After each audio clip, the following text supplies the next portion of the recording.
What constitutes a community, especially concerning Paradise, in my mind, I mean, it's pretty clear to me it was about the people. I can just tell you this was the friendliest place that I've ever seen. This was a town that you couldn't conduct a transaction without a conversation. There was no such thing as walking into a store, putting down your money and walking out. You had to talk about something with the clerk or with somebody in line. It was that kind of a place. It was very folksy. The second thing was just the beauty. The deer would come through, the wild turkeys would come through. Wildflowers would come up in the spring, and it was a nice, comfortable place for us to live.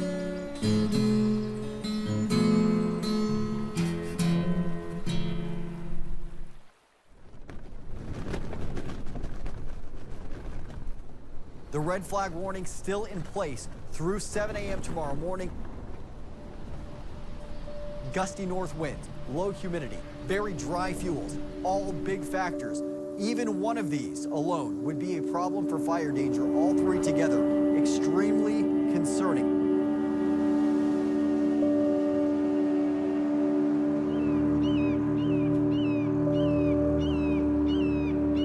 That morning, my wife went out to get the newspaper, and she said, "You need to come out here and look at the sky."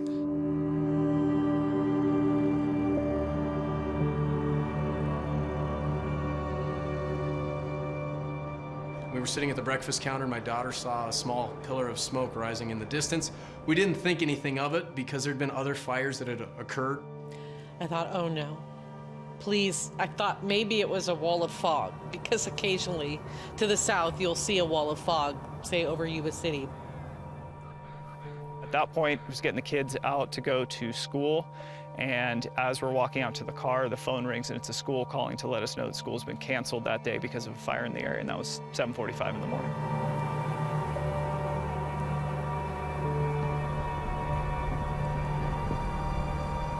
So we came back in and turned the news on, and they said that the fire had broken out in Pulga, which is about 25 miles from where we live. So we didn't panic right away. We thought, well, that's 25 miles. They'll be on it pretty quick. Covering Northern California, you're watching Action News Now. Breaking news. To bring you up to speed, in case you are just joining us, we are in continuing coverage now of what is being called the Camp Fire. This broke out this morning at about 6 a.m. It's being called the Camp Fire because it broke out at Camp Creek Road near Highway 70. And at this point, that fire quickly grew to some 1,000 acres in a short amount of time. Took my kids to school and I came here into my office. I was here about 5 minutes and I knew the situation was growing worse because it just kept getting darker and the smoke kept getting thicker. About an hour after that, our power went down and we never got an evacuation notice. And so we sat and waited for a little bit. We had packed our suitcases just in case. She said, you know, this is getting serious. So I went outside and looked, and the sky had turned completely brown.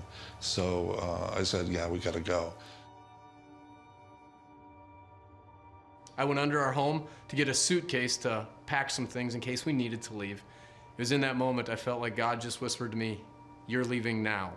And I went from, we're not gonna have to evacuate, to we have to leave right now. I went upstairs and I said, we have to go now. We grabbed as many things as we could, piled into our minivan, helped our neighbors as we were leaving, and then started making our way down the hill. You could hear the ash falling from the sky and bouncing off the roof and bouncing off the car. It sounded like heavy rain. And then a 4-inch long burnt stick fell out of the sky right in front of my feet. And at that point, I knew it was time to leave.